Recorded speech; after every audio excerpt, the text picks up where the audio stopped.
नमस्कार, आप देख रहे हैं तेज हरियाणा के साथ गुरविंदर पन्नू। आज मैं एक उस स्थान पर पहुंचा हूं जो अपने आप में एक बेहद ऐतिहासिक स्थान है और जिसे आप बहुत बड़ा तीर्थ कहिए, जिसे आप बहुत बड़ा एक धार्मिक स्थल कह लीजिए, तो इस बात में भी कोई अतिशयोक्ति नहीं होगी।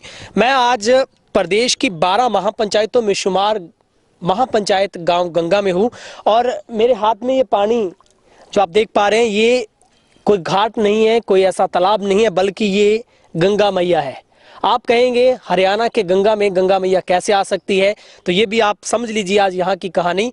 ये पूरा आप यहाँ से ये जल देख पा रहे हैं, एक पूरा आप एक तालाब जैसी एक झील देख पा रहे हैं। यहाँ पर ये मानता है कि यहाँ पर बाबा हरियावाला जी समाधा वाले, जिनको यहाँ पर उन्होंने तपस्या की थी बैठकर, और यहीं पर वो अपनी गऊओं को चराया करते थे अपने उन तमाम चेलों के साथ।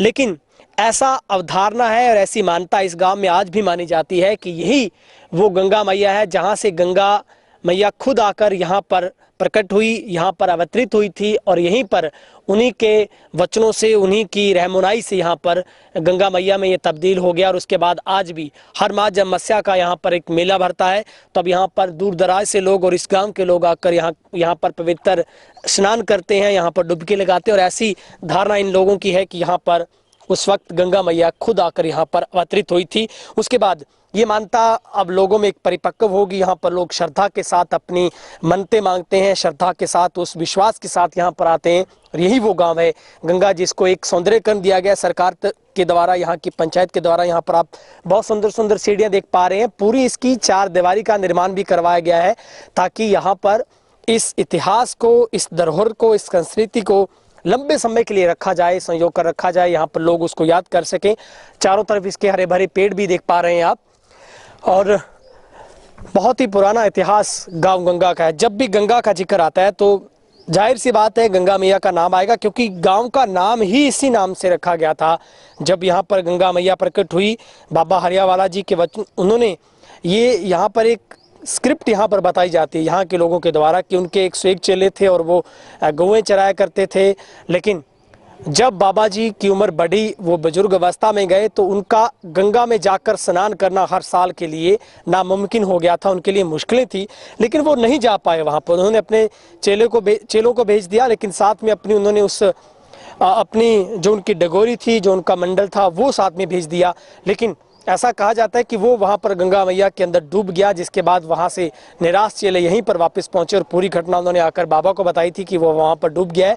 जिसके बाद दूसरे दिन यहाँ पर एक गड्ढा खोदा गया। गड्ढा खोदने के बाद उसमें अगली सुबह यहाँ पर पानी भर गया। पानी भरने के साथ ही वो जो बाबा की यहाँ पर डगोरी कह लीजिए या खड़ाऊ कह लीजिए, वो यहाँ पर तैरते हुए नजर आई। तो तब से ये मान्यता बन गई कि अब गंगा मैया यहीं से अब यहाँ पर प्रकट हुई है। आपको पूरा इसका इतिहास बताएंगे यहाँ के लोगों के साथ, दिखाते हैं आपको हमारी स्पेशल रिपोर्ट। गंगा एक बहुत ही पवित्र नाम है। जिन्ना इस गंगा का नाम पवित्र है, उन्ना पिंड भी पवित्र है। ये गंगा साढ़े बाबा बाला समाधा वाला जी, जिन्होंने इतने समाध भी बनी हुई है, और दूजे महीने बहुत जबरदस्त मेला भी लगता उत्थे, और लोगों दी सुखना पूरियां होंदियां। तो जिवें तुहानूं दस्सिया कि बाबा जी दे 100 चेले सी, 101 चेले, और सारे कहण लगे कि असीं स्नान करन जाना है। तो एक चेला कोई बाबा जी का ज़्यादा करीबी सी, वो कहण लगा कि मैं स्नान कर नहीं जाना, मैं तो गऊआं ही चराऊंगा। तो बाबा जी कहण लगा कि चलो चेलियां दी जिद दे अगे बाबा जी हार गए। बाबा जी कहण लगे चलो तुसीं ऐसे करो भी स्नान करन तुसीं जांदे रहो, पर मेरा एक मंडल और एक उन्हां दी खुंडी ये लै जाओ, उन्होंने भी स्नान करा लिओ। तो बाबा जी ने कहा उन्होंने पहलां करते सी, कहण लगे कि पानी का बहाव बहुत तेज होऊगा, तो खुंडी ते बंडल थोड़े हत्थ चों छुट ना जाए, तो तुसीं इसनूं संभाल के रखियो। तो सो ही गल हुई, जदों उन्होंने स्नान करन लगे तो खुंडी नूं स्नान कराउण लगे, तो मंडल ते दोनों चीज़ां गंगा नदी दे विच तैर गईयां। तो चेले निराश आके उन्होंने ते बाबा जी नूं सारी कहानी दसी। तो इत्थे उस समय भी साडे बजुर्ग दसदे कि ताल हुंदा सी जी। ठीक है। बाबा जी कहण लगे कि टोआ पट दिओ। रात नूं पट गए, सुबह जदों आए तो अपने चेलियां नूं कहण लगे कि जाओ भी उत्थे स्नान करिओ, कहंदे गंगा नदी आई है। वो कहण लगे बाबा जी सानूं की पता लगूगा भी गंगा का पानी है। तो उस तो बाद उन्होंने देखा तो उन्होंने बंडल और खुंडी बाबा जी की इत्थे पानी के उत्ते तैर रही सी। तो अपने चेलियां नूं कहण लगे भी ਜਿਹੜੇ 100 चेले स्नान कर आए सी, उन्होंने कहण लगे भी थोड़े तो खुंडी तो निकलनी नहीं। तो जो 101 चेला सी जिहड़ा बचा सी, उस नूं जदों कहा, कहण लगे भी तू स्नान करिया ते नाले वो कढ लिया। बाकी जी गंगा का इतिहास बहुत ही पुराना है, बहुत ही पवित्र है। गंगा ਇਸ ਦੇ ਨਾਲ ਇੱਕ ਜਮਨਾ ਵੀ ਸੀ ਜਿੱਥੇ ਹੁਣ ਮਾਤਾ ਦਾ ਮੰਦਿਰ ਬਣਿਆ। ਔਰ ਸਾਡੇ ਪਿੰਡ ਤੇ ਅੱਜ ਤੱਕ ਕਦੇ ਗੜੇਮਾਰੀ ਨਹੀਂ ਹੋਈ ਜੀ, ਕਦੀ ਨਹੀਂ ਹੋਈ। ਬਾਬਾ ਜੀ ਦਾ ਬਹੁਤ ਜ਼ਿਆਦਾ ਕਿਰਪਾ ਹੈ। ਔਰ ਨੇੜੇ ਦੂਰ ਦੇ ਪਿੰਡ ਦੇ ਲੋਕ ਇੱਥੇ ਅਸਥੀਆਂ ਵੀ ਪ੍ਰਵਾਹਿਤ ਕਰਦੇ ਆ ਜੀ। ਠੀਕ ਹੈ ਜੀ। ਬਾਬਾ ਹਰੀਆ ਵਾਲਾ ਸਮਾਧਾਂ ਵਾਲਾ ਦੇ ਨਾਂ ਤੋਂ ਹੋਈ ਹੈ ਜੀ। ਇਹ ਗੰਗਾ ਮਈਆ ਪੈਦਾ ਹੋਈ ਹੈ ਇੱਥੇ। ਬਾਬਾ ਵਾਲਾ ਸਮਾਧਾਂ ਵਾਲੇ ਦੀ ਮਾਨਤਾ ਕਰਾਈ ਜਾਂਦੀ ਹੈ। ਖੰਡ ਪਾਠ ਹੁੰਦੇ ਆ ਜੀ ਸਮਾਧ ਤੇ। ਸੁਣਿਆ ਕਿ ਉਹਨਾਂ ਦੇ ਬਾਬੇ ਹਰੀ ਵਾਲਾ ਦੇ ਜੀ 101 ਚੇਲੇ ਸੀਗੇ ਜੀ, ਕੰਮ ਕਰਦੇ ਸੀ। ਉਹ ਇਸ਼ਨਾਨ ਕਰਨ ਵਾਸਤੇ ਗੰਗਾ ਜੀ ਜਾਣਾ ਕਹਿੰਦੇ ਚਾਹੁੰਦੇ ਸੀ। ਸਾਰੇ ਚੇਲੇ ਬਾਗੇ, ਇੱਕ ਚੇਲਾ ਰਹਿ ਗਿਆ ਸੀ ਇਸ਼ਨਾਨ ਕਰਨ ਕੰਨਿਓ। ਤੇ ਉਹ ਖੁੰਡੀ ਤੇ ਕਟੋਰੀ ਤੇ ਹੁੰਦੀ ਸੀ ਖੁੰਡੀ, ਉਹ ਕਹਿੰਦਾ ਇਸ਼ਨਾਨ ਕਰਾ ਕੇ ਲਿਓ। ਬਾਬਾ ਹਰੀ ਵਾਲਾ ਜੀ ਕਹਿਣ ਲੱਗੇ, ਉਹ ਚੇਲਿਆਂ ਦੇ ਕਹਿੰਦੇ ਜੀ ਹੱਥ ਚੋਂ ਸੁਣੀ ਸੁਣਾਈ ਗੱਲ ਹੈ ਜੀ ਵੈਸੇ ਵੀ ਹੱਥ ਚੋਂ ਛੁੱਟ ਗਈ ਤਰਨ ਨਹਾਉਣ ਵੇਲੇ। ਇੱਥੇ ਆਏ ਤੇ ਬਾਬਾ ਹਰੀ ਵਾਲੇ ਨੂੰ ਕਹਿੰਦੇ ਜੀ ਹੱਥ ਚੋਂ ਛੁੱਟ ਗਈ। ਤੇ ਕਹਿਣ ਲੱਗੇ, ਬਾਬਾ ਕਹਿਣ ਲੱਗੇ ਚਲੋ ਕੋਈ ਬਾਤ ਨਹੀਂ ਵੀ ਇੱਥੇ ਟੋਆ ਪੱਟ ਗਿਆ। ਉਹ ਇੱਥੇ ਕਲਰ ਸੀਗਾ ਤੇ ਟੋਆ ਪੱਟਿਆ, ਤੜਕੇ ਨੂੰ ਸਵੇਰ ਨੂੰ ਹਰੀ ਪੈਦਾ ਗੰਗਾ ਇੱਥੇ ਗੰਗਾ ਪੈਦਾ ਹੋਈ ਆ ਕੇ। ਤੇ ਉਹ ਤੈਰਦੀ ਹੋਈ ਤੇ ਤੈਰਦੀ ਹੋਈ ਮਿਲ ਗਈ। ਬਾਬਾ ਜੀ ਚੇਲੇ ਇੱਥੇ ਗਾਈਆਂ ਚਾਰਦੇ ਸੀ, ਉਹਨਾਂ ਨੂੰ ਕਹਿੰਦਾ ਵੀ ਤੜਕੇ ਇਸ਼ਨਾਨ ਕਰਿਓ ਨਾਲੇ ਲਿਆਓ। ਉਹ ਲੈ ਕੇ ਬਾਬੇ ਨੂੰ ਜਾ ਕੇ ਦੇ ਦਿੱਤੀ ਜੀ। ਫਿਰ ਉਸ ਤੋਂ ਬਾਅਦ ਇੱਥੇ ਮਾਨਤਾ ਹੋ ਗਈ। ਮਾਨਤਾ ਹੋਈ ਹੈ ਜੀ। ਬਾਬਾ ਹਰੀ ਵਾਲੇ ਦਾ ਇੱਥੇ ਮੇਲਾ ਮਨਾਇਆ ਜਾਂਦਾ ਜੀ। ਮੱਸਿਆ ਵਾਲੇ ਦਿਨ, ਹਰ ਮੱਸਿਆ ਵਾਲੇ ਦਿਨ ਇਸ਼ਨਾਨ ਕਰਦੇ ਜੀ। ਇਸ਼ਨਾਨ ਕਰਦੇ। ਹਾਂਜੀ।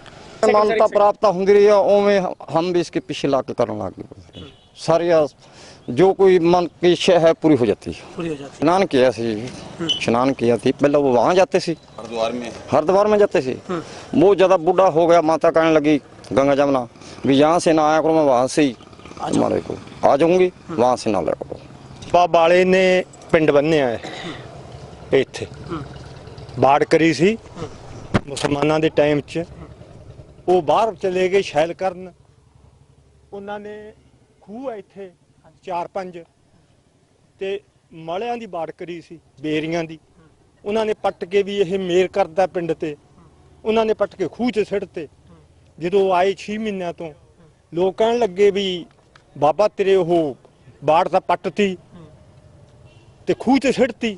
ਉਹ ਕਹਿੰਦਾ ਹੁਣ ਨਹੀਂ ਪੱਟੀ ਦੀ, ਪਤਾਲ 'ਚ ਜੜਾਂ ਲੱਗ ਗਈਆਂ। ਫਿਰ ਉਹ ਬੇਰੀਆਂ ਉੱਗਰੀਆਂ ਖੜੀਆਂ ਥੱਲਿਓਂ, ਪਤਾਲ 'ਚੋਂ ਖੂਹਾਂ ਦੇ ਵਿੱਚੋਂ ਬੇਰੀਆਂ ਉੱਗਰੀਆਂ। ਫਿਰ ਠੀਕ ਹੈ। ਤੇ ਉਹਨਾਂ ਨੇ ਫਿਰ ਗੰਗਾ ਇੱਥੇ ਲਿਆਂਦੀ। ਇਹ ਗੰਗਾ ਤਾਂ ਵੱਜਦੀ ਗੰਗਾ ਤਾਂ ਹਾਂ। ਕੀ ਮਾਨਤਾ ਹੈ ਸਰਗੁਣ ਵੀ ਲੋਕ ਇੱਥੇ ਨਹਾਉਂਦੇ ਆ, ਸੁੱਖਾਂ ਪੂਰੀਆਂ ਹੁੰਦੀਆਂ, ਨਹਾ ਕੇ ਜਾਂਦੇ ਆ। ਬੁੜੀਆਂ ਆਉਂਦੀਆਂ ਨਹਾਉਣ ਤੜਕੇ ਸੁਨੇਹਾ, ਉਹ ਵੀ ਆਉਂਦੀਆਂ। ਉਹ ਬਣਿਆ ਨਹਾਉਣ ਖਾਤਰ ਤੜਕੇ ਸੁਨੇਹਾ ਹਨੇਰੇ। ਉਹ ਗੰਗਾ ਇੱਥੇ ਆਈ ਹੈ, ਬਾਬੇ ਵਾਲੇ ਨੇ ਲਿਆਂਦੀ। ਬਾਬੇ ਬਾਣੇ